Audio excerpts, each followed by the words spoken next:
ಬೊಕ್ಕಪಟ್ಟಣದ ಶ್ರೀ ಬ್ರಹ್ಮಬೋಭರಿಯ ಬಂಟ ದೈವಸ್ಥಾನದಲ್ಲಿ ನೇಮೋತ್ಸವ ನಡೆಯಿತು. ಬೋಳೂರು, ಬೊಕ್ಕಪಟ್ಟಣ, ಕುದ್ರೋಳಿ ಹಾಗೂ ಬೆಂಗ್ರೆ, ನೀರೇಶ್ವಲ್ಯ, ಮೊಗವೀರ ಗ್ರಾಮ ಸಭೆಗಳಿಗೆ ಸೇರಿದ ಶ್ರೀ ಬ್ರಹ್ಮಬೋಭರಿಯ ಬಂಟ ದೈವಗಳ ವಾರ್ಷಿಕ ಚೌತಿ ಪರ್ವ ಹಾಗೂ ನೇಮೋತ್ಸವದ ಅಂಗವಾಗಿ ಶ್ರೀ ಬ್ರಹ್ಮಬೋಭರಿಯ ಬಂಟ ದೈವಗಳ ಗಗ್ಗರ ಸೇವೆಯೂ ನಡೆಯಿತು.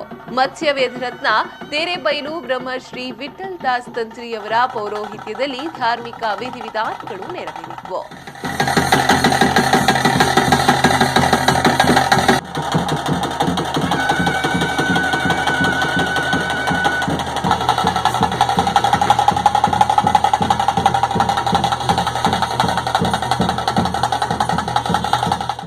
ಈ ಸಂದರ್ಭ ಧಾರ್ಮಿಕ ಕಾರ್ಯಕ್ರಮದಲ್ಲಿ ಬೋಳೂರು ಗ್ರಾಮಾಧ್ಯಕ್ಷ ಆರ್ಪಿ ಬೋಳೂರು, ಉಪಾಧ್ಯಕ್ಷ ಬಿ ಗೋಪಾಲಕೃಷ್ಣ ಕುಂದರ್, ಬೊಕ್ಕಪಟ್ಟಣ ಗ್ರಾಮಸ್ಥಳ ಕರ್ತವರು ತುಕಾರಾಮ ಕೋಟ್ಯಾನ್, ಬೆಂಗ್ರೆ ನೀರೇಶ್ವಾಲ್ಯ ಗ್ರಾಮ ಪ್ರಧಾನ ಕಾರ್ಯದರ್ಶಿ ಚಿದಾನಂದ ಸಾಲಿಯಾನ್, ಕುದ್ರೋಳಿ 2ನೇ ಗ್ರಾಮ ಜೊತೆ ಕಾರ್ಯದರ್ಶಿ ಶ್ಯಾಮ್ ಸುಂದರ್ ಕಾಂಚನ್, ಕುದ್ರೋಳಿ 3ನೇ ಗ್ರಾಮ ಕೋಶಾಧಿಕಾರಿ ದಯಾನಂದ ಪುತ್ರನ್, ಗ್ರಾಮಸ್ಥರು ಹಾಗೂ ಮತ್ತಿತರರು ಉಪಸ್ಥಿತರಿದ್ದರು.